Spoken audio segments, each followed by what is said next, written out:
Hello students, इस video के अंदर हम कंपाउंड माइक्रोस्कोप डिस्कस करने जा रहे हैं। In our previous video we have discussed about the simple microscope which uses single converging lens, that is convex lens. वो कॉन्वेक्स लेंस यूज़ करता था, लेकिन बच्चों उसकी मैग्निफिकेशन जो है it is not too much, यानी it is not sufficient. Understand? So to obtain more magnification we use compound microscope which uses two lenses, two convex lenses. दो कॉन्वेक्स लेंस यूज़ करता है, both of small focal length. अब small focal length के क्यों होंगे इसको मैं आगे चल के जो इसका रीज़न दूंगा जब हम इसके प्रॉपर डेरिवेशंस कर लेंगे। अंडरस्टैंड?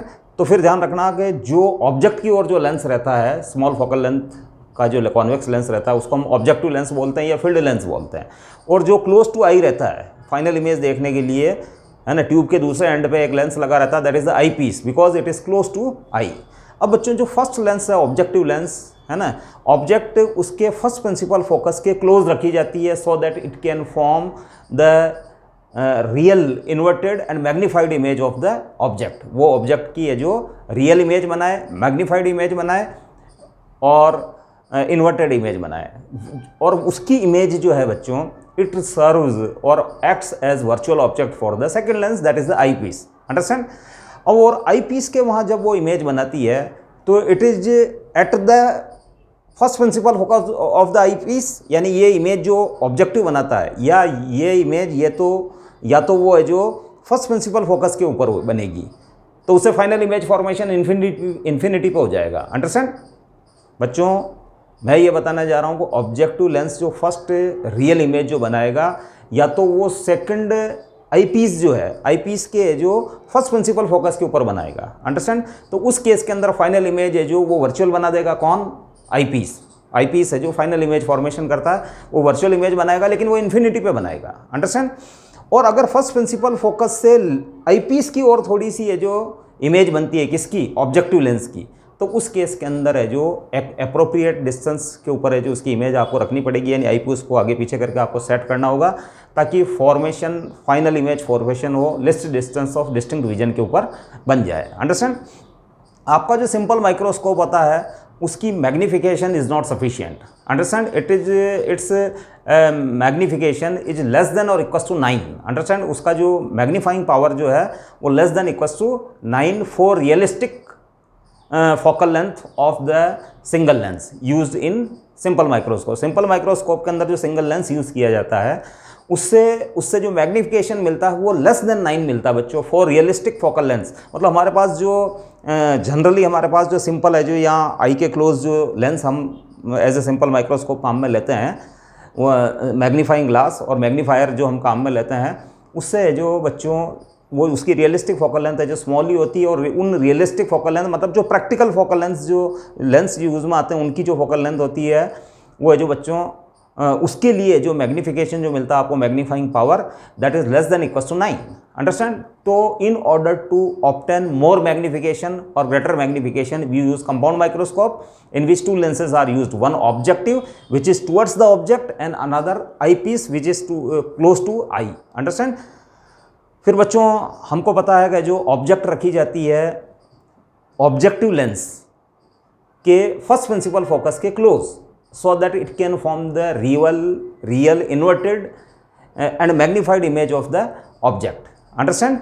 और वो है जो अगर वो आई पीस के जो फर्स्ट प्रिंसिपल फोकस के ऊपर अगर इमेज बनाता है तो फिर है जो आई पीस से उस इमेज की रियल इमेज की जो डिस्टेंस हो जाएगी, वो जो इमेज है जो बनाई है किसने? ऑब्जेक्टिव ने बनाई, उसकी डिस्टेंस हो जाएगी फोकल लेंथ के इक्वल्स टू। तो फोकल लेंथ के इक्वल्स टू होने पर वो फाइनल इमेज बना देगा इन्फिनिटी पे। और अगर वो within the focal length distance मतलब आई पीस और first principal focus of the eyepiece के थोड़ा सा अगर राइट साइड के अंदर है जो इमेज फॉर्मेशन करता है अगर ऑब्जेक्टिव, है ना, तो फिर आप है जो आई पीस से उसकी डिस्टेंस को सेट करके आप फाइनल इमेज को less distance of distinct region पे भी है जो आप बना सकते हैं। Final image will be virtual with respect to object. Understand? वो ऑब्जेक्ट के रेस्पेक्ट में वो फाइनल इमेज जो फॉर्मेशन होगी वो है जो वर्चुअल होगी, मैग्नीफाइड होगी। अंडरस्टैंड? और with respect to intermediate image which serves as an object for the eyepiece, intermediate image के रेस्पेक्ट में वो है जो फाइनल इमेज जो होगी वो इरेक्ट मानी जाएगी। अंडरस्टैंड? लेकिन final image with respect to object है जो इन्वर्टेड होगी। Understand, let how it does work. Let it be the eyepiece. ये है जो आपके पास eyepiece है बच्चों, and let it be the principal axis. ये principal axis है, understand, और let it be the first principal focus, understand, and object is lying here a little bit towards left, not exactly at the f1, understand. Now we start a ray which be parallel to principal axis. After refraction from the lens, it will pass through second principal focus, understand. तो ये जो इससे पास हो जाएगी.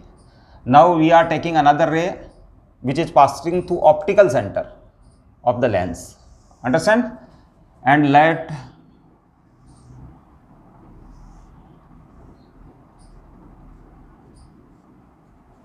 ये आपकी understand. अब इस केस के अंदर है जो ये बच्चों लेंस जो मैं बना रहा हूं,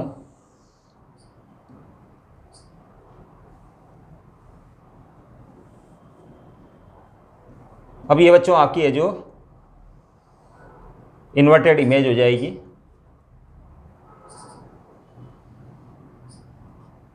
real image, real and inverted image, understand, real and inverted image. इस फिगर में थोड़ा सा मैं करेक्शन कर देता हूं क्योंकि ये बहुत ज़्यादा दूर बन गई है, understand.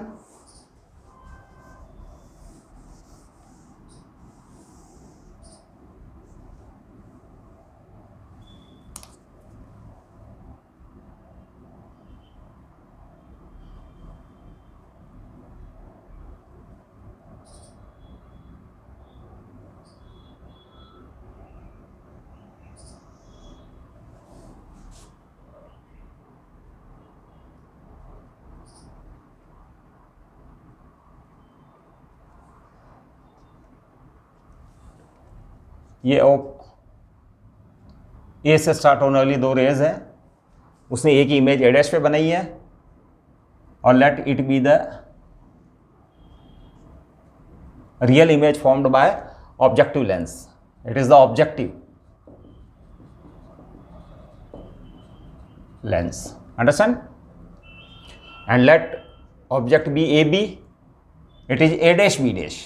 Now it acts as virtual, it acts as object for the second lens, understand. तो फिर है जो बच्चों सेकंड लेंस है जो इसके अंदर है जो बड़ा होता है बच्चों. इसका जो लीनियर डायमीटर है या एपर्चर जो है, it is kept larger than the objective lens. It is the eyepiece, understand. Now बच्चों एक रे का आप है जो यहां से इस टाइप से पास करवा सकते हैं, अंडरस्टैंड. एक रे है जो आप यहां से पास करवा सकते हैं.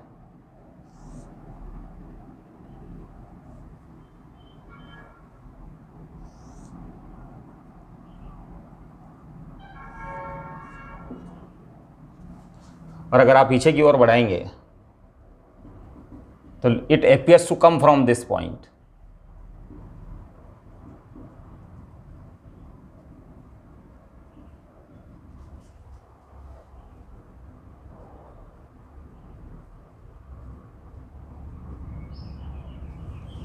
और अगर मैं इसको पीछे की ओर बढ़ाऊं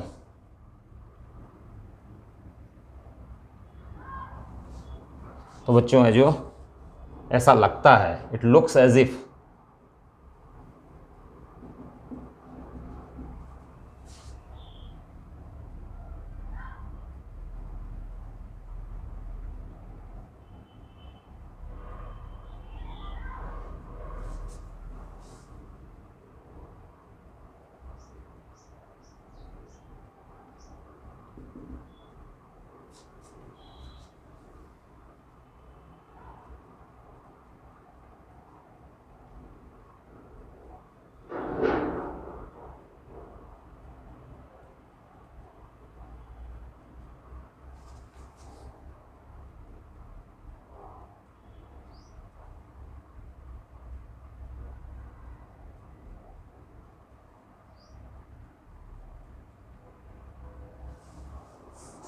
फाइनल इमेज है जो बच्चों, ऐसा लगता है rays are coming from this point, it is a double dash point.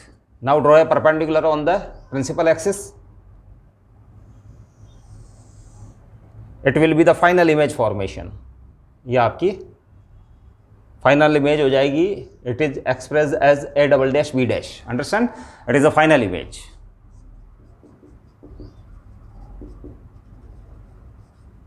Understand? और बच्चों है जो इसका F2 मैं यहां ले सकता हूं. It be the F2 of the, ये इसका है जो ऑब्जेक्टिव लेंस का F2 यहाँ है. तो फिर बच्चों है जो इसकी इमेज जो कि रियल, इन्वर्टेड और एनलार्ज्ड है, अंडरस्टैंड, वो बनी है इसके फर्स्ट प्रिंसिपल फोकस और इसका जो पोल है उनके बीच में है जो ये इमेज बनी है. इसने इसके लिए ऑब्जेक्ट का वर्क किया है. Understand? It serves as object. और लेट ऑब्जेक्ट की हाइट है जो बच्चों H डैश है, जिसने है जो इसकी इमेज जो कि इसके लिए आईपीस के लिए ऑब्जेक्ट का वर्क करती है, उसकी हाइट H डैश है. और let H be the height of the objective. Understand? अब बच्चों दो लेंस हैं, ये इसकी इमेज है, इसने इसके लिए ऑब्जेक्ट का वर्क किया. फाइनल इमेज फॉर्मेशन यह हुआ. फाइनल इमेज फॉर्मेशन इसने किया है. अंडरस्टैंड? आईपीस ने किया है. ये ऑब्जेक्टिव लेंस है, ये आईपीस है. अंडरस्टैंड? दोनों लेंसेज के बीच की डिस्टेंस ध्यान रखना बच्चों, ट्यूब लेंथ कहलाती है. अंडरस्टैंड? तो फाइनल इमेज इज वर्चुअल. और with respect to this is virtual object. ये इसके लिए ऑब्जेक्ट है बच्चों. Understand? It is object for the eyepiece, है ना. तो इसके रेस्पेक्ट में ये इरेक्ट है बच्चों, क्योंकि ये भी इन्वर्टेड है, ये भी inverted. It means intermediate image जो जिसने इसके लिए जो ऑब्जेक्ट का वर्क किया है, उसके रेस्पेक्ट में फाइनल इमेज जो है वो इरेक्ट, वर्चुअल एंड मैग्नीफाइड है. अंडरस्टैंड? तो it is the diagram, ray diagram of the compound microscope. Now we define a term called magnifying power. अब इसके अंदर हम एक टर्म डिफाइन कर लेते हैं बच्चों, मैग्नीफाइंग पावर और एंगुलर मैग्निफिकेशन. मैग्नीफाइंग पावर और angular magnification. Understand? That is angle subtended by final image at I. Angle subtended by final image at I divided by, इसको विजुअल एंगल भी कह सकते हो, visual angle eight I. visual angle subtended by final image at I, understand, divided by angle subtended by object at I when object is placed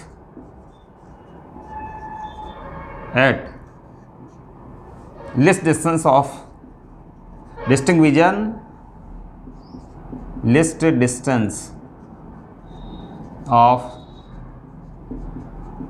distinct vision, that is V equals to 25 cm, D equals to 25 cm. ये 25 cm है और it is D. Understand? When seen directly, when seen directly, मतलब जब है जो object को आई से, आंख से 25 सेंटीमीटर डिस्टेंस पे रख के अगर हम देखें तो उस समय वो रेटिना के ऊपर कितना एंगल सबटेंड करती है. अंडरस्टैंड? कब? जबकि उसको 25 सेंटीमीटर यानी least distance of distinct vision और least distance for comfortable viewing. Understand? That is the for healthy eye 25 centimeter. We have already discussed about it. Understand? So we can draw another diagram. मैं एक diagram और बना सकता हूँ जब मैं object को 25 सेंटीमीटर पर रखूँगा और एक हेल्दी आई है जो उसको ऑब्जर्व करेगी.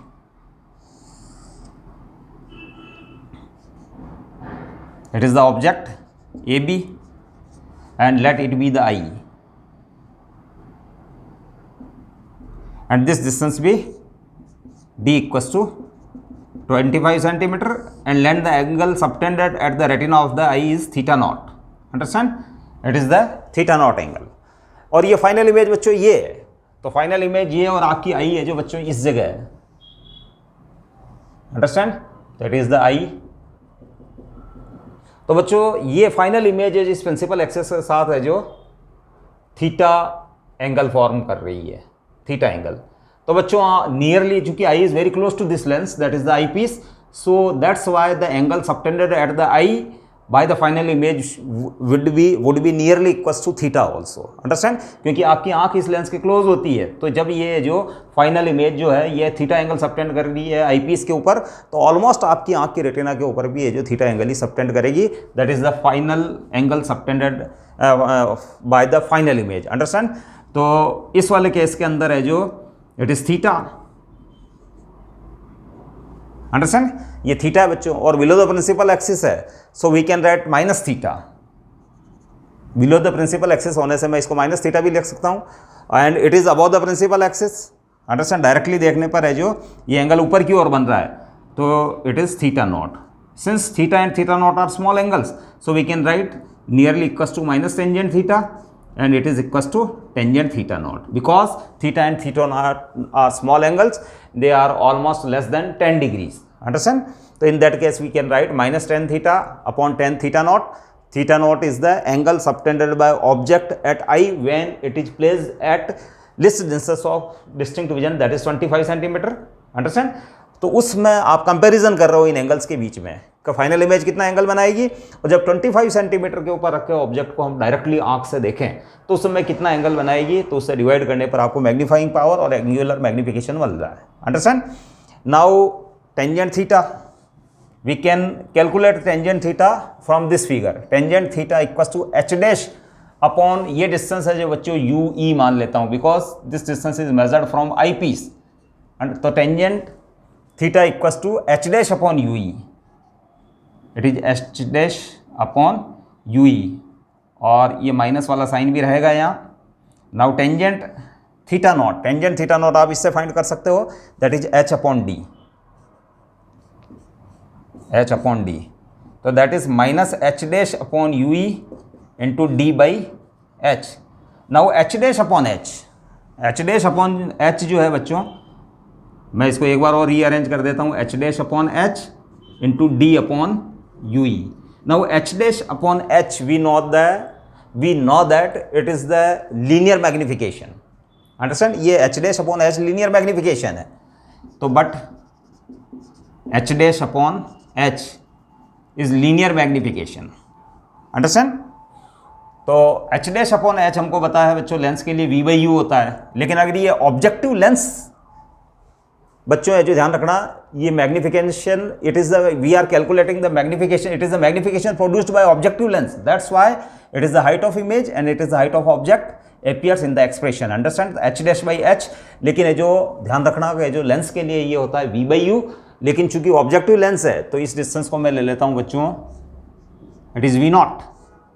v naught stands for the image distance for the objective eyepiece, it denote the image distance for the objective lens, and it be the u naught, understand, ये इसके लिए object distance है। Now h dash upon h is v naught upon u naught, है ना। So mp magnifying power, it is the magnifying power, ये formula जो angular magnification का formula है बच्चों, ये it is the magnifying power. तो mp magnifying power equals to minus H dash upon H, H dash upon H की जगह मैं लिख चुका हूं v naught upon u naught into D upon you E, understand. Now we are going to discuss two cases, understand। मैं दो case discuss करने जा रहा हूँ। First case is the when final image is formed at least distance of distinct vision और least distance of comfortable viewing, that is 25 centimetre, यानी final image जब 25 centimetre पे हो तो उस कंडीशन में जो मैग्नीफाइंग पावर क्या होगी, अंडरस्टैंड। तो let us discuss.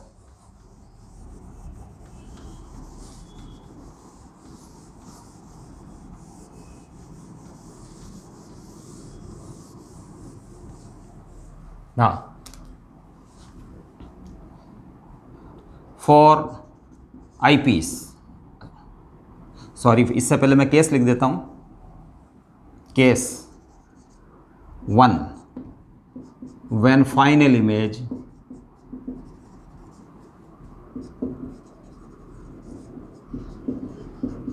is formed at v equals to minus D equals to -25 centimetre, यानी least distance of distinct vision के ऊपर है जो अपन फाइनल इमेज बनाने जा रहे हैं। अंडरस्टैंड? और फाइनल इमेज फॉर्मेशन कौन करेगा बच्चों? इस इमेज को किसने बनाया? आईपीएस ने बनाया। तो फॉर आईपीएस के लिए मैं लेंस फॉर्मूला यूज कर रहा हूं बच्चों, 1/f, एफ की जगह मैं लिखूंगा plus FE। FE denote the focal length of IPS. Understand?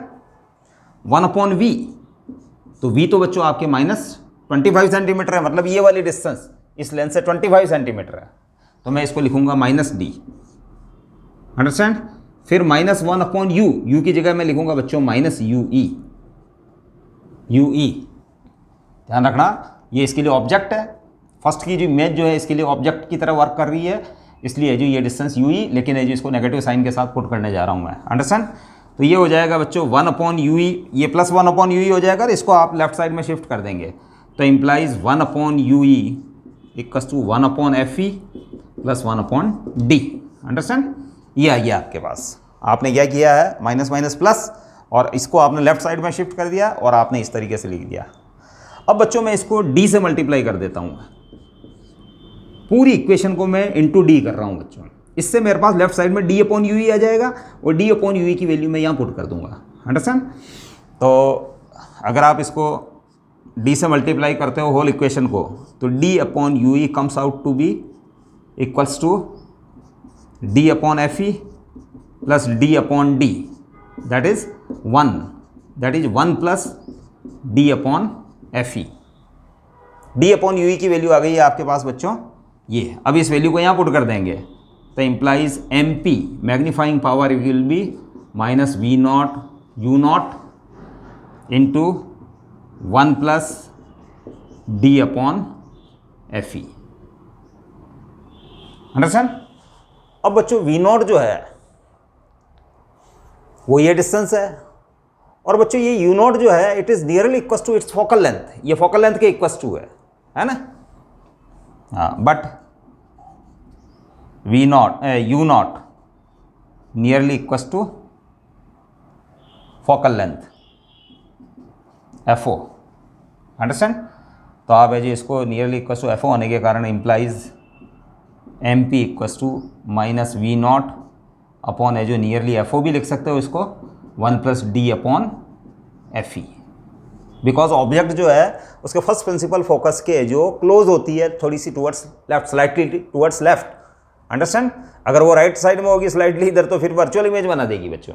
इसकी इमेज वर्चुअल इमेज तो इधर ही बनेगी, वो इसके लिए ऑब्जेक्ट की तरह वर्क नहीं कर सकती। तो F1 से थोड़ा सा इस ओर है जो ऑब्जेक्ट को रखा जाता है स्लाइटली। अंडरस्टैंड? तो फिर u0 को मैं F0 भी ले सकता हूँ। तो मैग्नीफाइंग पावर का फॉर्मूला आप या तो ये काम में ले सकते हो, और या फिर है जो आप u0 की जगह FO लिख दो। Minus sign represents the final image is inverted with respect to the object. का फाइनल इमेज है जो ये है और ये ऑब्जेक्ट है, ये इसके रेस्पेक्ट में इन्वर्टेड है। Minus sign shows the final image inverted with respect to object. Now we are going to discuss the second case, when final image, case 2। Understand? When final image is formed at infinity v equals to -infinity। Understand? अब बच्चों इसी फॉर्मूले के लिए IPS के लिए ही formula काम में ले रहा हूँ। 1/f की जगह 1/fe आ गया है, 1/v, तो फाइनल इमेज तो बच्चों -infinity पाएगा, 1/v - 1/u होता है यहाँ। अंडरस्टैंड? तो v तो आ जाएगा बच्चों -infinity। ये फाइनल इमेज है जो यहाँ से यहाँ तक की डिस्टेंस है, जो लार्ज डिस्टेंस है, दैट इज -infinity। -1/u, तो बच्चों u की जगह -u ही रहेगा। नाउ 1/infinity दैट इज 0, तो इस केस के अंदर है जो 0 आ गया है बच्चों। अंडरस्टैंड? तो अब थोड़ा सा आगे हम प्रोसीजर को फॉलो कर लेते हैं।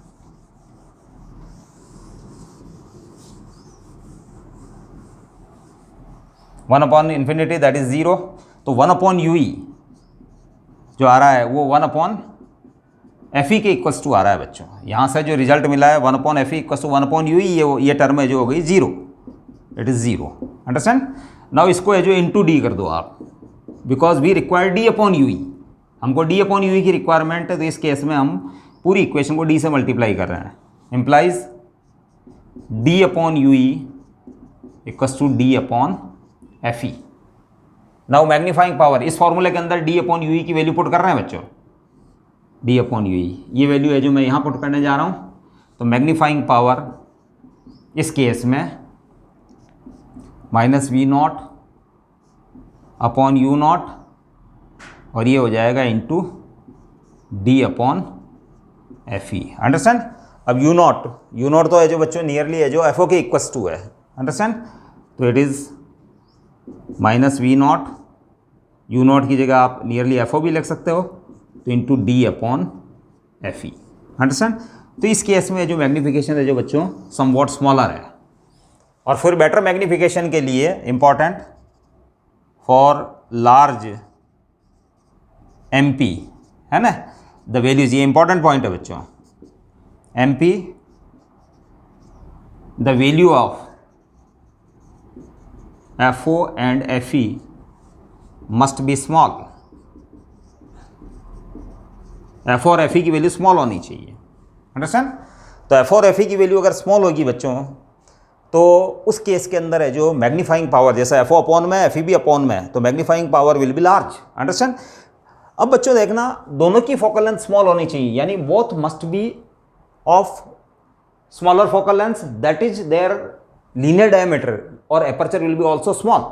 उन दोनों के लीनियर डायमीटर, क्योंकि ये जो ध्यान रखना फोकल लेंथ है जो बच्चों डिपेंड करती है एपर्चर या लीनियर डायमीटर पर। लीनियर डायमीटर मतलब उसका डायमीटर या एपर्चर, ये वाला part, that is the aperture. Understand. तो उस पर डिपेंड करती है। जो लार्ज लेंस होते हैं उनकी फोकल लेंथ भी लार्ज होती है। अंडरस्टैंड। यानी जिनका एपर्चर लार्ज होता है उनकी फोकल लेंथ भी इन जनरल है जो क्या होती है, लार्ज होती है। ऐसा हम मैं जो आगे वाले वीडियो के अंदर है जो थोड़ा सा मैं आपको एनालिसिस करके बताऊँगा। अंडरस्टैंड। जनरली आप है जो इस फॉर्मूले से भी डिस्कस करना चाहो तो 1 upon F equals to mu minus 1 upon R1 minus 1 upon R2। Understand. अब जैसे फॉर एग्जांपल हम we have a equiconvex lens, in that case R1 equals to R2। Understand. तो फिर ये हो जाएगा म्यू माइनस 1, और ये हो जाएगा 1 upon R minus 1 upon minus R, that is mu minus 1 और 2/R। अंडरस्टैंड। अब जो f के लिए अगर सॉल्व करेंगे बच्चों, तो R upon 2 mu minus 1, it means f is proportional to R। Understand. यानी वो रेडियस ऑफ कर्वेचर के प्रोपोर्शनल है, और रेडियस ऑफ कर्वेचर जिसका लार्ज है, अंडरस्टैंड बच्चों, तो वो लेंस भी है जो बच्चों है जो क्या रहेगा, लार्ज साइज्ड रहेगा, या जो बड़ा लेंस रहेगा वो। अंडरस्टैंड। तो focal length is directly proportional to R। कैसा मैंने एग्जाम्पल लेके बताया कि it is the qualitative analysis that if R is large, length is large, or length is large, then R is large, in that case f will be also large।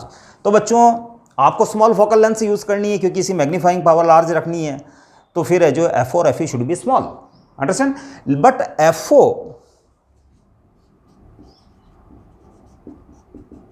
O must be smaller than F E. F O है जो F E से भी small होना चाहिए। अब question ये आता है कि आप ऐसा क्यों बोल रहे हो, क्यों एफ ओ है जो एफ ई से स्मॉल होना चाहिए? तो बच्चों इसमें मैटर है ब्राइटनेस का। अंडरस्टैंड। फाइनल इमेज ब्राइटनेस हो, ब्राइट बनेगी। फाइनल इमेज ब्राइट कैसे बन सकती है बच्चों का, अगर है जो ये बच्चों आप मान सकते हो F1 की डिस्टेंस, ये FO मान सकते हो आप इसको। अंडरस्टैंड। अगर FO स्मॉल होगी, जैसे फॉर एग्जांपल इस केस में तो FO इतनी है, अगर और स्मॉल फोकल लेंथ का होता तो हो सकता है FO यहाँ से यहाँ तक की डिस्टेंस हो जाती, यहाँ से यहाँ तक की डिस्टेंस, तो इन दैट केस ये ऑब्जेक्ट है जो ऑलमोस्ट यहाँ हो सकती थी। अंडरस्टैंड। तो फिर है जो ऑब्जेक्टिव लेंस के क्लोज अगर ऑब्जेक्ट है, यानी ध्यान रखना अगर उसका FO कम है तो फिर ऑब्जेक्ट और ज़्यादा क्लोज होगी, और ज़्यादा क्लोज होगी तो उससे more rays are incident over the objective lens, ज़्यादा रेज है जो उसके ऊपर गिरेगी, और उससे जो फाइनल इमेज फॉर्मेशन जो होगा वो ब्राइट होगा। साथ ही ये जो ध्यान रखना कि ऑब्जेक्ट को आपको और ज़्यादा क्लोज रखना पड़ेगा, it means field of view जो है वो इंक्रीज हो जाएगा। यानी ये जो but FO must be smaller then FE for bright image formation. image formation and field of view is also increased. Field of view is also increase. इससे जो फील्ड ऑफ व्यू भी है जो इंक्रीज हो जाता है। बच्चों ये पॉइंट मेरे अगर आपको समझ में आया हो, अगर इसकी फोकल लेंथ स्मॉल होगी तो उस कंडीशन के अंदर ऑब्जेक्ट उसके और ज़्यादा क्लोज आ जाएगी, और ज़्यादा क्लोज आ जाएगी तो we can say that all the rays emanating from the object will enter into the lens and they will participate in forming the final image formation. So more light will be there to form final image. In that case the final image will be bright. Understand? और focal length है जो small होने पर है जो object और ज़्यादा close होगी तो इसका मतलब फील्ड ऑफ व्यू है जो पहले जैसे फॉर एग्जांपल इस केस में फील्ड ऑफ व्यू है जो बच्चों यहाँ से और इसके आसपास का है जो फील्ड ऑफ व्यू है। अंडरस्टैंड? लेकिन अगर है जो इसकी फोकल लेंथ और कम होती तो ये ऑब्जेक्ट और ज़्यादा क्लोज होती तो उस केस में फील्ड ऑफ व्यू यहाँ से यहाँ तक का और एक्स्ट्रा है जो बढ़ जाता है। अंडरस्टैंड? तो FO and FE must be small for better magnifying power, but FO should be more small than the FE। FE से और स्मॉल है तो इससे फाइनल इमेज फॉर्मेशन ब्राइट होगा, फील्ड ऑफ व्यू है जो और बढ़ जाएगा। अंडरस्टैंड? तो it is the case. Understand? One ये लेंस जो ऑब्जेक्टिव लेंस है ना, उसने जो फाइनल इमेज, उसने जो इंटरमीडिएट इमेज बनाई जिसने सेकंड के लिए ऑब्जेक्ट की तरह वर्क किया, यानी वन लेंस ये लेंस है जो इसके इफेक्ट को, फर्स्ट लेंस के इफेक्ट को यानी फर्स्ट लेंस के मैग्नीफिकेशन को और फर्दर है जो कंपाउंड कर रहा है यानी ऐड कर रहा है या फर्दर मैग्नीफाई कर रहा है। So we will get the more magnifying power. Understand? हमको है जो ज़्यादा मैग्नीफाइंग पावर काम में लेने की। सिंपल माइक्रोस्कोप जो होते हैं बच्चों उनकी मैग्नीफाइंग पावर जो है वो लेस देन 9 है फॉर रियलिस्टिक फोकल लेंथ, यानी वो सिंपल माइक्रोस्कोप में जो सिंगल लेंस काम में आता है वो है जो इन जनरल है जो जिस प्रकार के छोटे लेंस हम जैसे छोटे लेंस काम में लेते हैं उनकी फोकल लेंथ है जो स्मॉल होने की वजह से उनकी मैग्नीफाइंग पावर जो बनती है वो लेस देन है जो 9 ही बनती है। तो फॉर बेटर मैग्नीफाइंग पावर या angular magnification we use 2 lenses as in compound microscope. Understand? So I think the whole matter is clear to you now. Now you can go to the numericals related to this problem. In next video we will discuss telescope. Understand? और telescope के बाद हम कुछ question answer भी है जो अगले video के अंदर डिस्कस करेंगे। Thank you.